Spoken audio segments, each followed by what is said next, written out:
जय हिंद। मैं हूं राजेश सिन्हा। दोस्तों, आज बात यूक्रेन युद्ध की होगी।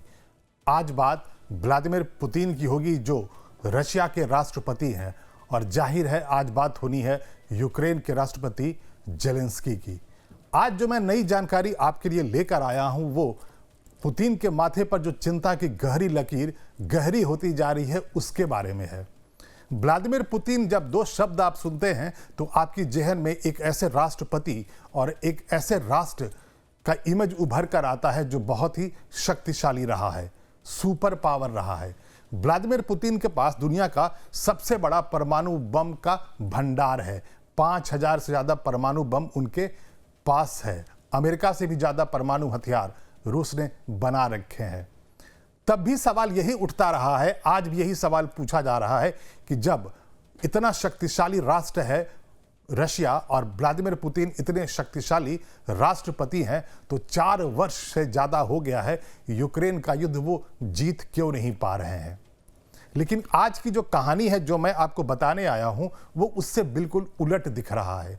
4 वर्ष से ज़्यादा हो गया है जब 24 फरवरी 2022 को यूक्रेन पर हमला बोला था व्लादिमीर पुतिन ने, और अब 4 वर्ष बीत चुके हैं, तब भी यूक्रेन इतनी मजबूती के साथ लड़ाई लड़ रहा है कि अब ये लगने लगा है कि व्लादिमीर पुतिन के हाथ में कुछ है भी या नहीं।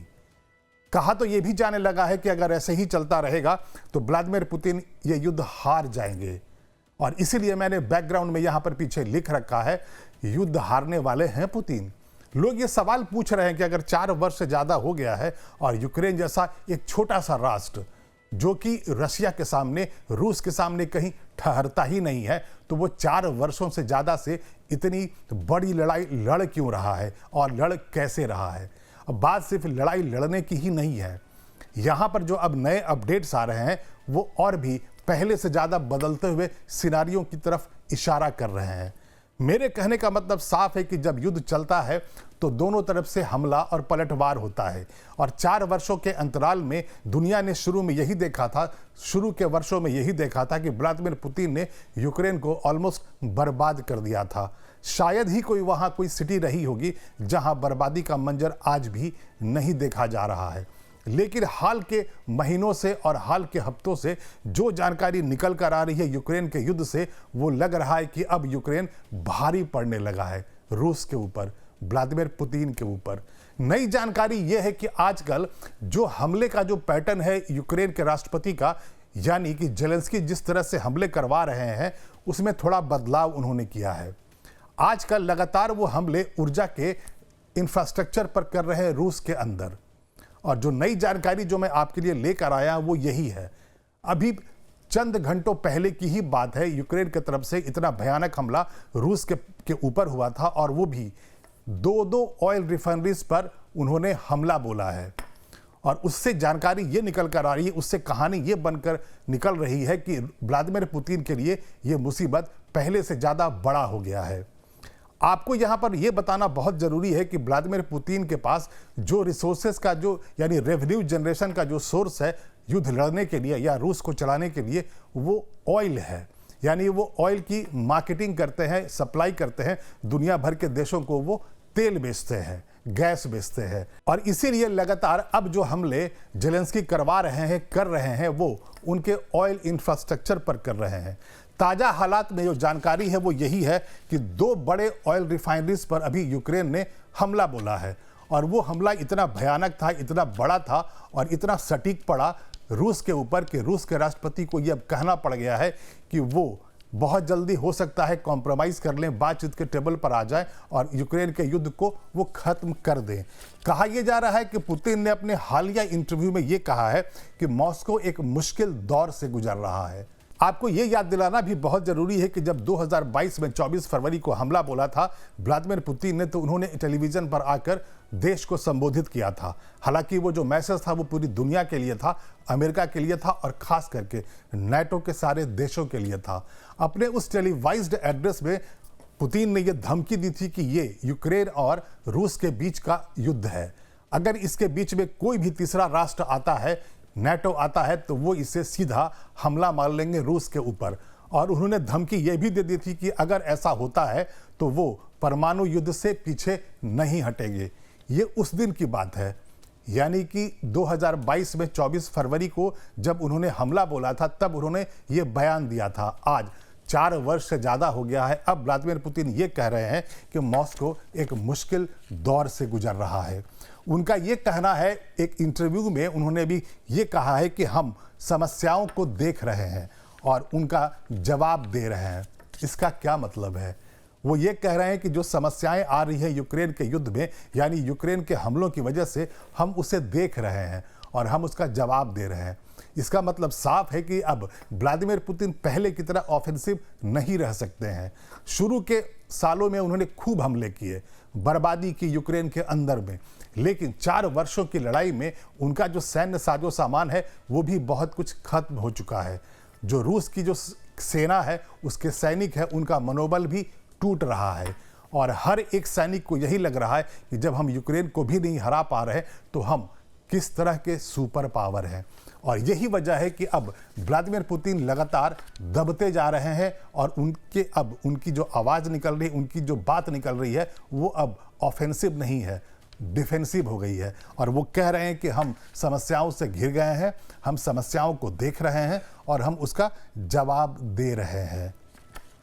यहाँ तक व्लादिमीर पुतिन ने यह भी कह दिया है कि हम यूक्रेन के जो हमले हो रहे हैं उससे रूस के अंदर तेल की कमी हो रही है।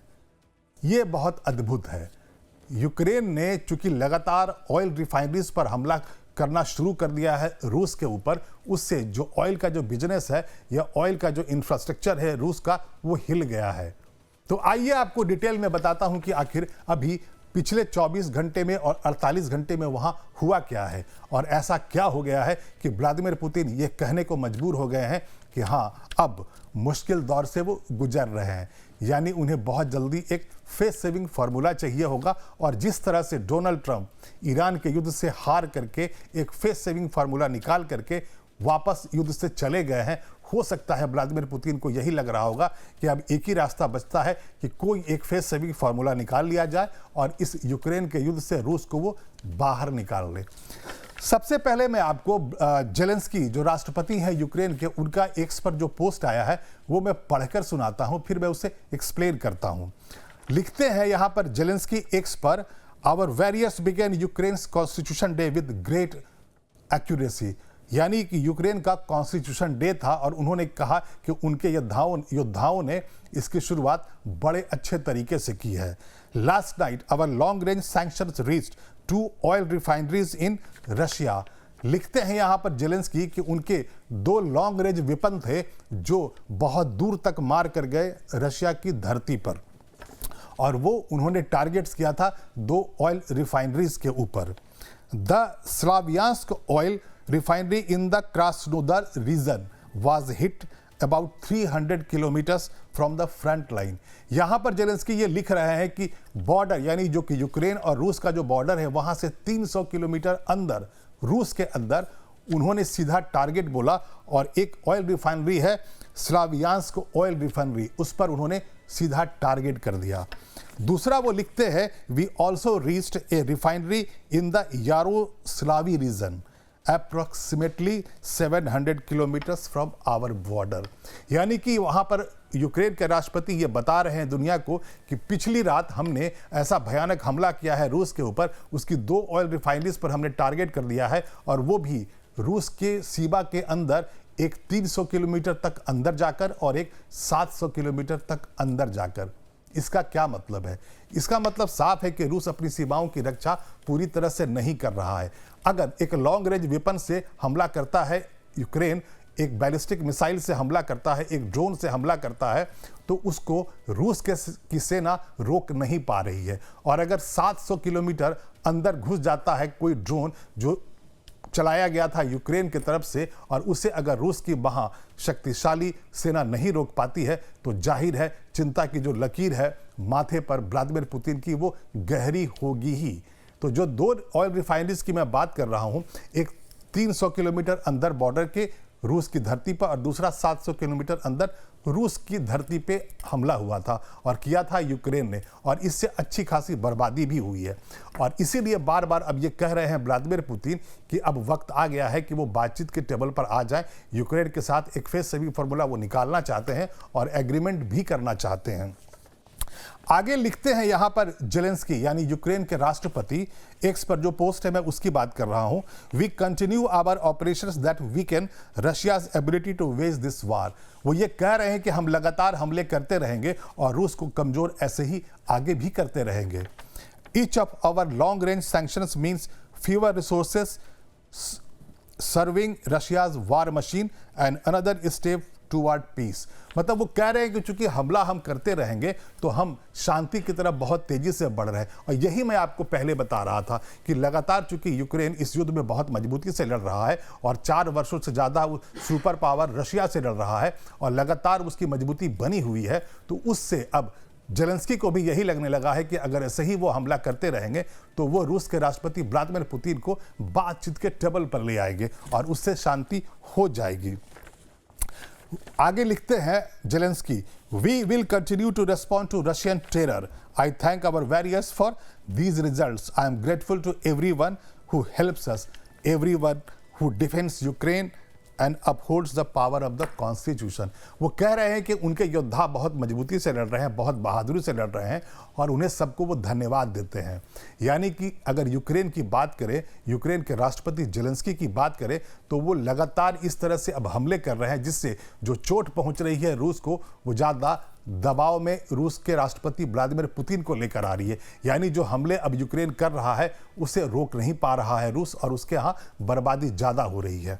अब आपको मैं पढ़कर सुनाता हूं, एक रशिया टेलीविजन का एक पोस्ट है, आरटी का एक पोस्ट है जिसे एक्स पर पोस्ट किया गया था और वो व्लादिमीर पुतिन का एक इंटरव्यू का हिस्सा है जिसमें उसमें उन्हें बोलते हुए सुना जा रहा है, वो मैं आपको बता रहा हूं।